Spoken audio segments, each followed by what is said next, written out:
A mí todavía me preguntan por qué no me casé. Ella es Verónica. Todavía me preguntan si voy a tener hijos. Cuando les digo no, yo tomé la decisión de no tener hijos, es como, ay, qué pesar. Yo nunca hundo más, pero pienso, ¿de qué les dará pesar? Es que cuando hablamos de familia, muy a menudo nos encontramos con muchas preguntas que parecen que tuvieran solamente una respuesta, como si existiera un guión o un paso a paso que todos deberíamos seguir. Pues a mí sí me dijeron como que había unos pasos a seguir, como que uno se graduaba del colegio, estudiaba en la universidad, se casaba, tenía hijos. Se compraba una casa y luego, no sé, una finca para compartir con los nietos y un perro o un gato, pero esto cada vez es menos así y la prueba está en que hoy vemos todo tipo de familias.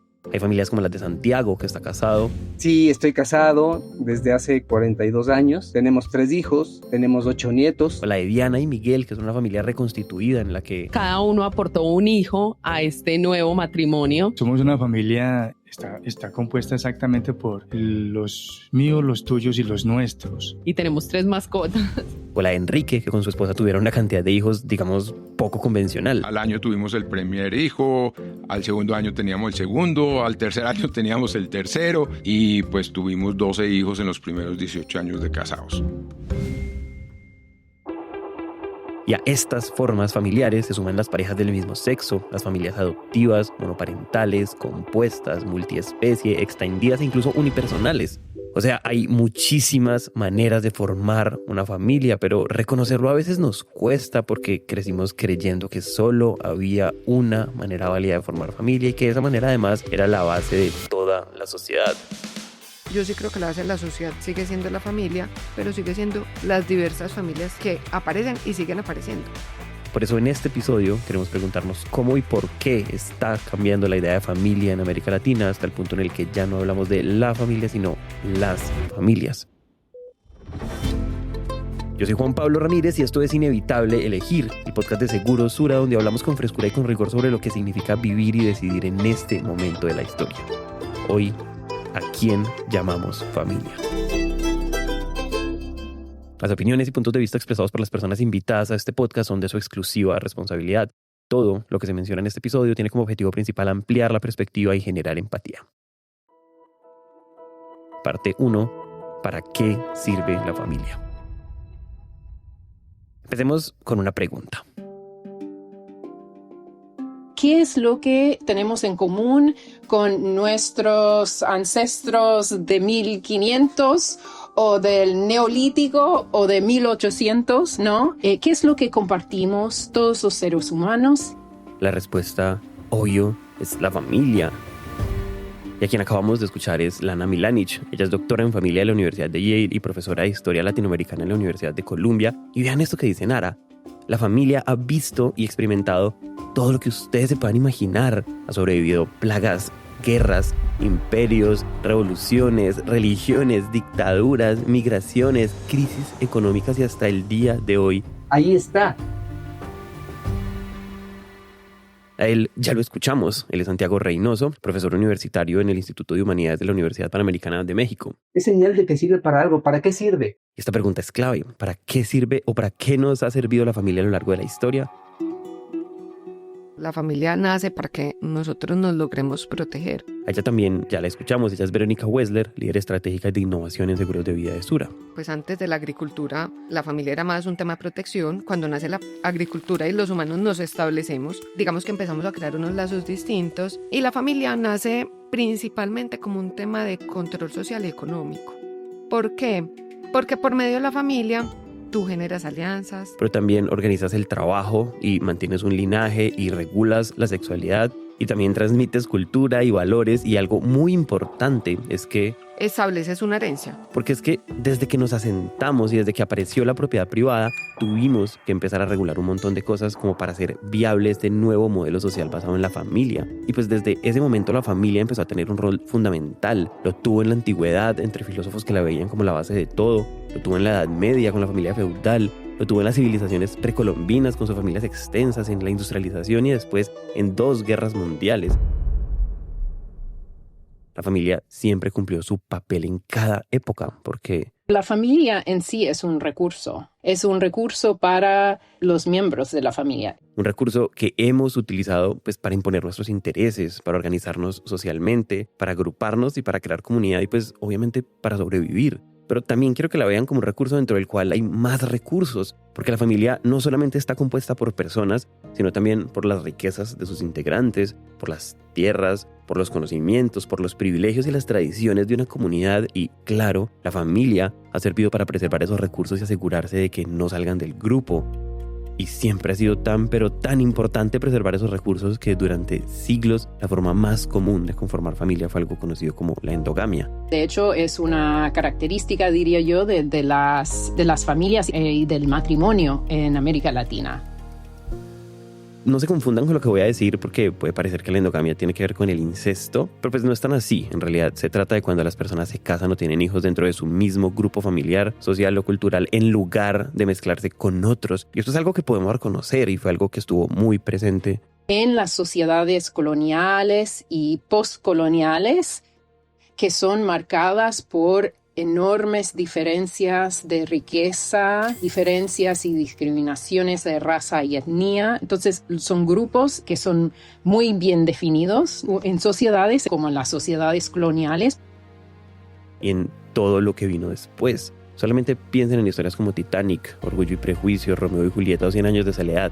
En todos estos relatos que vienen de lugares distintos, la endogamia aparece como una forma de mantener el estatus, el apellido, las tradiciones familiares y el conflicto surge precisamente cuando alguien se atreve a romper esas barreras sociales. Y si lo pensamos bien, eso no está tan lejos de lo que pasa hoy. Tal vez ya no hablamos de casarnos entre primos, pero sí tendemos a elegir parejas que se parecen muchísimo a nosotros, que estudiaron lo mismo, que piensan parecido, que tienen un nivel económico o cultural pues similar. O sea, podríamos decir que es como una especie de endogamia moderna, un poquito más sutil, pero que sigue definiendo quiénes se juntan con quiénes.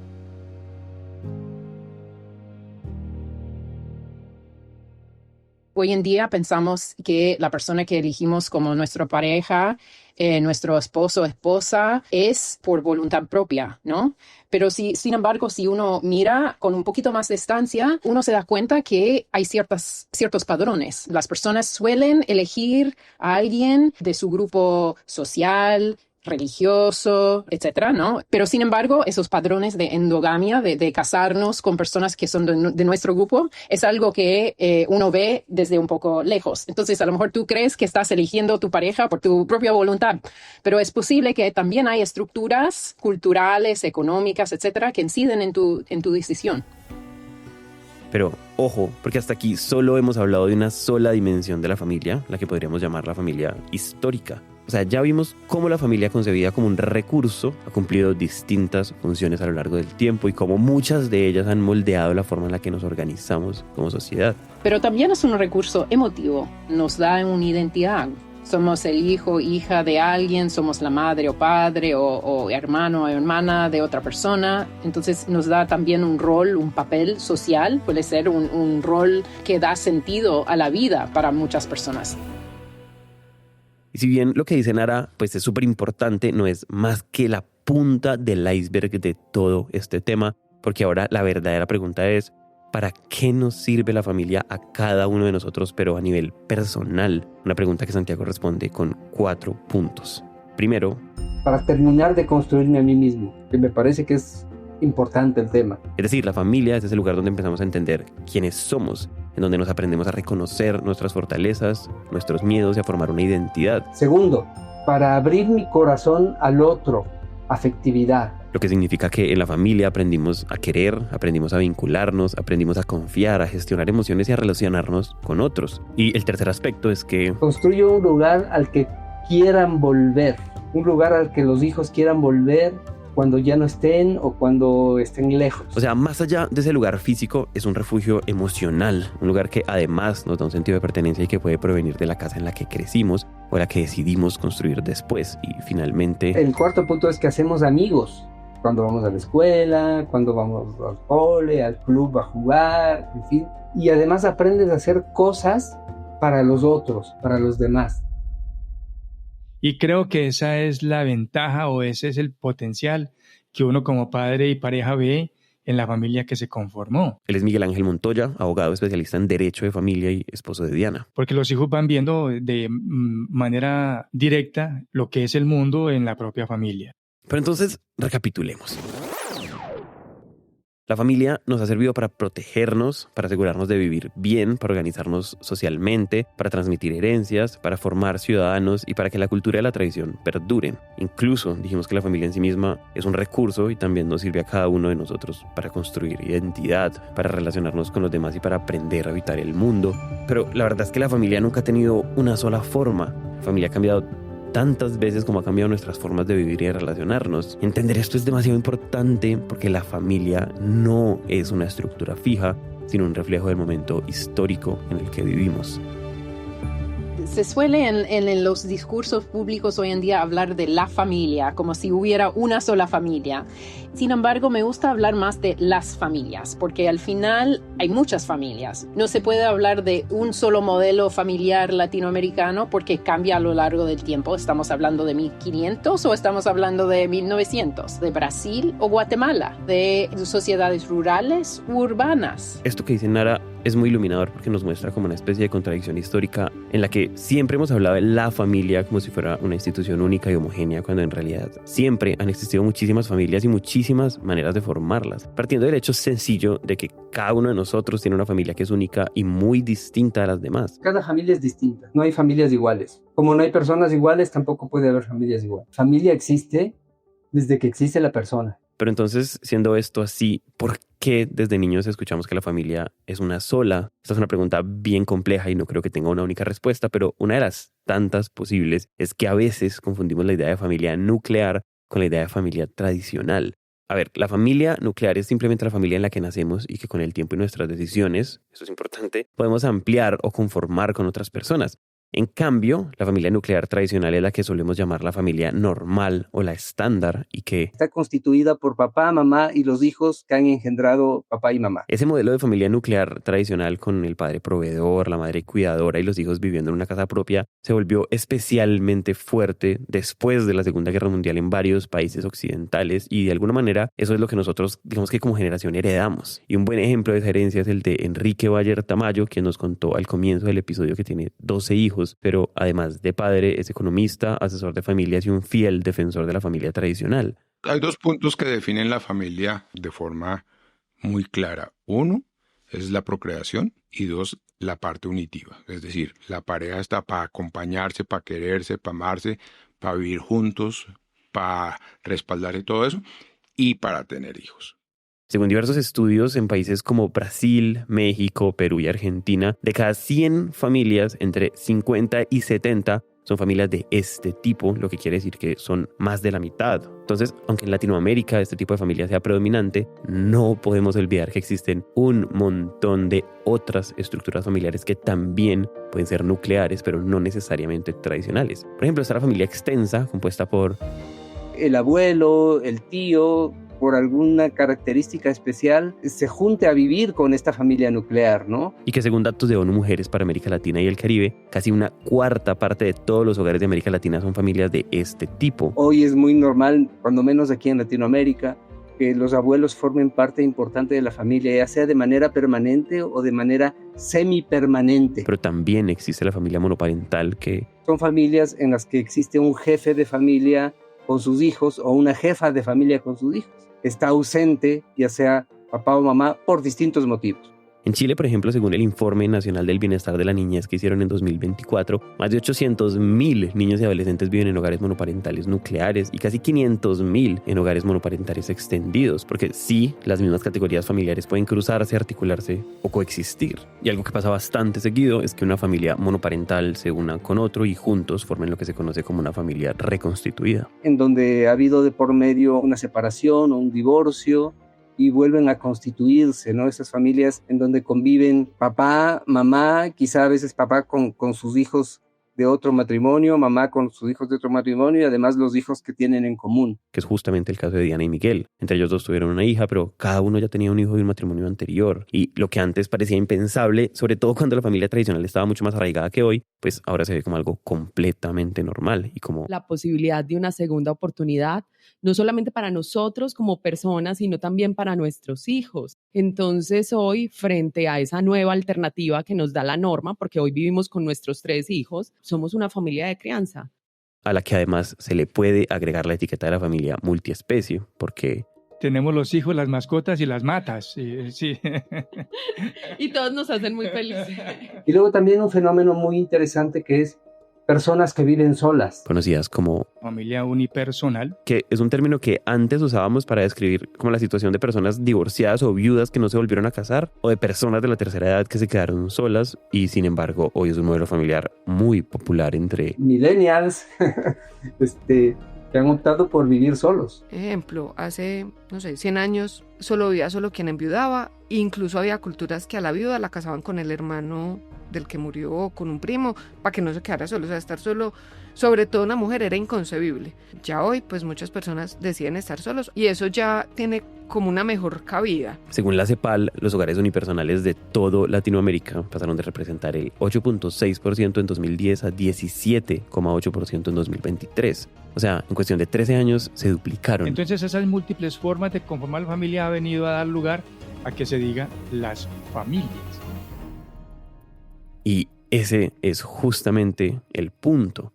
Antes se decía que familia solo había una, pero había una sola porque no se reconocían otras estructuras familiares que sí existían y pues no eran aceptadas socialmente. Solo piensen que en el pasado, si uno se casaba sí o sí, pues eso era para tener hijos. Y pues obvio no podía divorciarse. Las personas del mismo sexo no podían estar juntas. Las mascotas no eran consideradas parte de la familia. Y si alguien no quería casarse o no podía tener hijos, simplemente quedaba fuera del modelo. Todo eso porque, de nuevo, y disculpen que insista tanto, se creía que familia solo había una y que había un único camino para formarla. En cambio, ahora El matrimonio y formar familia no es parte de un proceso en el que decimos, ya terminé mi carrera, ¿ahora qué sigue? Casarme. Pues no sigue eso.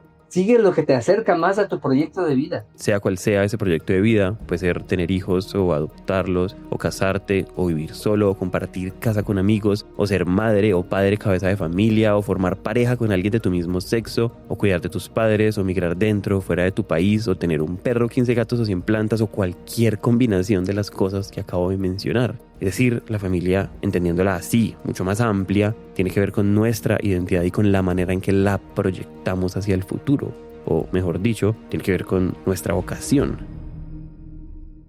O sea, el momento en que tú descubres tu vocación, haces lo que tienes que hacer para que esa vocación se convierta en una realidad. Claro que tienes que tomar decisiones en función de la economía, del afecto, de la migración, de la no migración, pero es un tema que tiene que ver con tu proyecto de vida. O mi vocación no es formar una familia, pues bueno, también está bien. Tu fecundidad se verá reflejada en otro tipo de cosas, en tu trabajo, en tus amistades. Tus pasatiempos, tus proyectos creativos, tus estudios, tus mascotas, tus viajes, cualquier cosa que aporte sentido a tu vida y a la manera en que decidiste vivirla. Pero, y este pero es bien grande, uno como que quisiera que absolutamente todo dependiera de las decisiones que tomamos y de lo que escogemos para nuestras vidas, pero pues tristemente eso no es tan así y no lo es porque La familia, por supuesto, es un ajedrez de muchas fichas y como muchas fichas y muchos cuadros, muchos movimientos. Y uno, por supuesto, no puede tener previsto todo movimiento en cada situación o en cada momento. Y acá entramos en un tema todavía más complejo, porque aunque la familia que formamos depende en parte pues, de nuestras decisiones, también está atravesada por factores externos que a veces juegan a favor y otras veces pues, en contra de la familia que nosotros queremos construir. El asunto es que las estipulaciones legales no alcanza a cubrir todo tipo de familia, ¿sí? Porque es que familia viene a ser la comprensión que tenga cada persona que se une con otra o con otras para conformar familia, pero muchas veces esa forma no está regulada y como no está regulada, entonces la protección se queda escasa o es nula. Y esto que dice Miguel es clave porque una cosa es que existan muchos tipos de familias y otra cosa muy distinta es que todas sean reconocidas y protegidas por la sociedad o por las instituciones. Y aquí toca hablar de algo que va más allá de la familia misma y me refiero al contexto en el que vivimos. Querámoslo o no, la familia que nos imaginamos y que buscamos conformar con nuestra vocación o con nuestras decisiones, pues no está completamente en nuestras manos. Y esto es así porque Actuamos siempre dentro de estructuras que son más grandes que nosotros mismos. y lo que la historia nos ha enseñado es que existe una tensión constante entre las decisiones personales, pero por otro lado el azar y por otro lado lo que desde ahora vamos a llamar el contexto. Un contexto económico, material, legal, sociocultural, político, etc. Y siempre se suele pensar a la familia como algo como insular, que existe por sí mismo. Se cierra la puerta de la casa y ahí está la familia, pero nunca ha sido así. Y no siempre somos conscientes de cuándo estamos tomando decisiones por nuestra propia voluntad. Y cuándo es que las grandes estructuras nos guían en ciertas direcciones. Lo vimos, por ejemplo, con el matrimonio, cuando las leyes de la iglesia regulaban quiénes podían unirse y con qué condiciones. Lo vimos tras la Segunda Guerra Mundial con el feminismo y la incorporación de las mujeres al sistema laboral. Y hoy lo vemos con el matrimonio igualitario, con nuestras mascotas, con nuestros hijos adoptivos, con nuestros mayores. O sea, las estructuras sociales, o ese llamado contexto, han incidido en nosotros desde que éramos nómadas. Hasta el día de hoy, cuando tenemos compañías de seguro que reconocen ciertos tipos de relaciones familiares A las que les puedan facilitar la vida, como es el caso de Seguro Sura. Nosotros entendimos que las familias son diversas y cambian con el tiempo. Por eso hoy podemos poner como beneficiarios de nuestros seguros de salud o de vida a cualquier persona que consideremos tan importante que queramos cuidar y proteger. Todo eso incide en las decisiones y la vida y la experiencia y el bienestar de las familias. Lo que tampoco significa necesariamente que para que exista uno u otro modelo familiar entonces tiene que haber una institución o un estado que lo validen. De hecho, parece ser justo lo contrario. Porque a veces la norma se queda corta frente a la realidad o a las circunstancias que enfrentan las diferentes familias. Uno como abogado que transita el derecho de familia, antes que derecho es familia, y antes que existiera la regla existía la familia y existirá la familia, y la institucionalidad está precisamente establecida para la protección integral a la familia. La cosa es que intentar abarcar todo lo que influye en la protección integral de la familia, sumando además los distintos tipos de familias que ya vimos, es un tema pues, demasiado amplio para cubrirlo por completo. Ahora, lo que sí podemos hacer es enfocarnos en dos aspectos muy puntuales, casi que dos caras de la misma moneda que nos van a ayudar a dimensionar cómo estos factores y este contexto afectan las decisiones que tomamos a la hora de conformar nuestra familia. El primero son los hijos y la dualidad que hoy existe entre tenerlos y no tenerlos. Porque por un lado hay personas que dicen cosas como: A mí lo que me da una tristeza infinita, de verdad, es que la gente, como no ha tenido hijos y toma a veces las decisiones de no tenerlo, se pierden lo más maravilloso que hay en esta vida, que es ser padre. Pero por otro lado hay quienes dicen cosas como: Para mi mamá fue doloroso no ser abuela, pero pues yo también fui muy clara y siempre le decía: mami, no es que tú decidiste ser mamá y yo sé que es lo mejor que te ha pasado porque siempre me lo has dicho, pero yo decidí no serlo y yo no, pues, y la decisión de ser abuela no era tuya, era mía.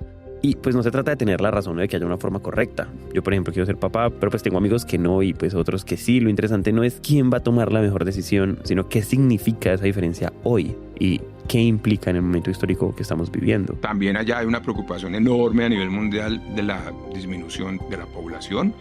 Esto va a impactar el mundo que conocemos impresionantemente. Ya hay datos de que en el 2100 China va a tener solo 800 habitantes, hoy tiene 1500 y Colombia lo está viendo. Los niños por mujer en Colombia cada vez son menores. En las ciudades principales ya es menor de un hijo por mujer. Estamos teniendo un índice de fertilidad igual al de Japón, con la diferencia que Japón se demoró 50 años para llegar a ese índice de fecundidad de 2.1 hijos por mujer a 1.1. Nosotros solo nos demoramos 15 años. O sea, en Bogotá, en Medellín, en Cali, en el Eje, es 0.9 hijos por mujer. ¿Eso qué quiere decir?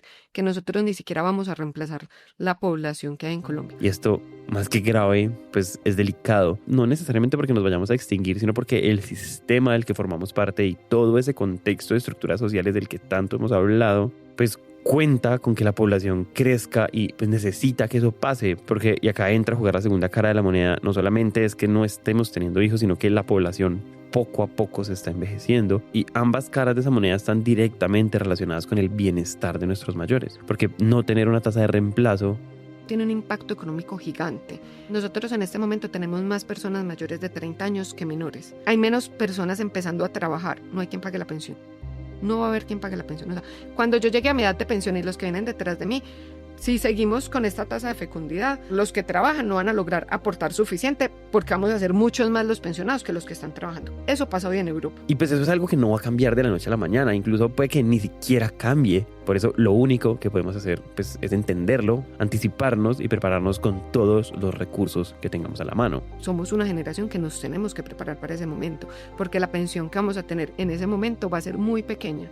El tema es que razones para no tener hijos escuchamos todos los días y seguramente seguirán apareciendo, pero entre todas esas razones hay unas, digamos, menos evidentes que tienen más que ver con las instituciones y con el contexto en el que vivimos. Algo que casi no se discute es la vivienda y cómo esta afecta la forma en la que construimos familia. Antes, cuando vivíamos en haciendas enormes, tener 8 o 10 hijos no era un problema porque había espacio de sobra. Hoy, en cambio, en las grandes ciudades donde los apartamentos rara vez superan los 70 metros cuadrados, pues es algo muy distinto. Es decir, los nuevos desarrollos residenciales son cada vez en espacios más pequeños, con muebles más pequeños. Y obvio, con familias más pequeñas. Tú ves todos los programas de desarrollo residencial, yo diría de todos los gobiernos, están pensados en hacer cajoncitos donde la gente se meta y lo que pasa adentro, pues allá será su problema. Pero en algunos lugares, por ejemplo, esos espacios reducidos se compensan porque hay lugares públicos. Hay otros lugares en donde no existen esos lugares públicos. Construyes una serie de edificios sin parques, sin espacios deportivos, sin espacios culturales, sin espacios religiosos. Entonces, ¿qué es lo que provoca un hacinamiento? Y la gente tiene que vivir en esos pisos tan pequeños y pasar ahí, pues, el fin de semana. Lo cual, claro, no motiva mucho a la hora de imaginar una familia numerosa. Por eso tenemos que preguntarnos cómo compensar cosas como la falta de vivienda, la saturación del sistema de salud, la escasez de espacios públicos o la inestabilidad laboral. Ahí es donde las instituciones entran a jugar un papel clave, porque son ellas las que tienen la oportunidad de reconocer a las familias que están desprotegidas, pero también de ofrecer productos o servicios que compensen las necesidades que el Estado o las demás instituciones no puedan cubrir. Y esto nos lleva a un punto central. Si se fijan, hasta este punto no hemos hecho nada más que enfocarnos en algo muy concreto, y es cómo nos afectamos unos a otros, desde las instituciones que pueden favorecer o dificultar la protección para un tipo de familia hasta los propios integrantes de esa familia que se afectan mutuamente en su día a día. Por eso es que hoy entendemos que podemos afectar a los miembros de nuestra familia de manera positiva o de manera negativa. La palabra afecto viene del latín afficere, que significa afectar o influir. Por eso, lo afectivo tiene todo que ver con lo que nos impacta emocionalmente, con eso que nos conecta y que hace que lo que le pasa a uno repercuta en los demás. En una red afectiva, sea familiar, de pareja, de amigos o de comunidad, las experiencias no son aisladas. Una pérdida, un logro o una enfermedad afectan a todos, y esa interdependencia es justamente lo que define lo afectivo. Lo que buscamos es que dentro de esa variedad de familias, realmente los seres humanos que son afectados por todos esos sentimientos, esas emociones, pues tengan un buen bienestar para vivir mejor, para vivir en plenitud. Por eso es tan importante reconocer las diferentes formas de familia. No se trata solo de compartir sangre, sino de cuánto puede afectarnos el bienestar de los demás y viceversa. Y esa lógica nos ha acompañado desde hace mucho tiempo. Y si no me lo creen, piensen en cómo nacieron y cómo funcionan los seguros de vida. Los primeros seguros que se crearon era para proteger el transporte de las cargas de los piratas, porque no sé si iban a alta mar, los atacaban, ¿cierto? Entonces se podía perder la mercancía, y digamos que el seguro de transporte es el seguro más antiguo de la historia.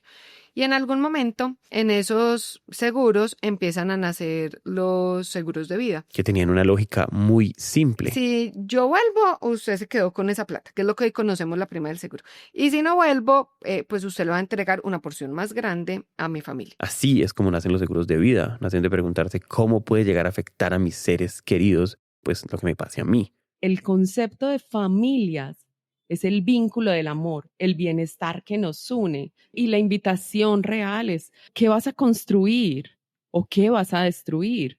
Entonces, ahí es muy importante entender que afectamos, pero que queremos afectar de manera positiva a los otros. Y en esos otros puede entrar todo lo que queramos, nuestros padres, hijos, abuelos, nuestros amigos, nuestras mascotas o incluso las plantas que decoran nuestros espacios. Todo puede llegar a ser parte de esa red afectiva que construimos y que queremos proteger, no solo porque queremos protegerla, sino porque ahora también podemos. Ya hay seguros para mascotas y uno ya está oyendo que le hicieron la cirugía por la prepagada de 12 millones de pesos al gatico y al perrito. Porque claro, yo quiero darle lo mejor a mis mascotas, ¿cierto? Son muy importantes para mí y reconocemos que son parte fundamental de la familia y por eso buscamos protegerlo, como la familia con hijos protegería a sus hijos, con un seguro de salud, pues con un seguro de mascotas. Y seguimos trabajando en las necesidades que estas nuevas familias pues nos vienen planteando, no solo desde el hoy, sino de cómo nos tenemos que preparar para el futuro. De eso se tratan los seguros y en qué decisiones tengo que tomar yo hoy para que en el futuro, en una eventualidad que suceda o en una realidad que sé que me puede suceder, yo esté preparado. Eso es exactamente lo que buscábamos en este episodio. Queríamos hablar de la diversidad de familias, pero no solamente para entender cómo son hoy, sino también para pensar en cómo van a ser mañana. Porque lo que realmente importa no es solamente quiénes la componen, sino cómo nos cuidamos y cómo nos afectamos entre nosotros. Fijarnos en esas cosas, fijarnos en cómo tomamos decisiones ahora, nos ayuda a imaginar y anticipar cómo seguirá siendo la vida familiar con sus formas en un futuro que cada vez está más cerca. Entonces, antes de cerrar, nos encantaría leerlos. Cuéntenos en los comentarios cómo viven su familia hoy, qué significa para ustedes formar una y a quiénes incluyen. Sus historias nos muestran que no hay una sola manera de construir familia y que todas pueden ser importantes tanto para ustedes como para nosotros. Recuerden que las marcas mencionadas no están relacionadas con Sura ni patrocinan este contenido. Se mencionan solo como parte de la investigación sobre el tema. Este episodio fue producido por Andreu Pulido y Mariana Piñeros. Fue musicalizado por Santiago Bernal. La dirección ejecutiva estuvo a cargo de Daniela Altaona, el diseño gráfico de Vanessa Erazo, todos de Naranja Media. La revisión editorial estuvo a cargo del equipo de Seguros Sura. Yo soy Juan Pablo Ramírez. Nos escuchamos en el siguiente episodio.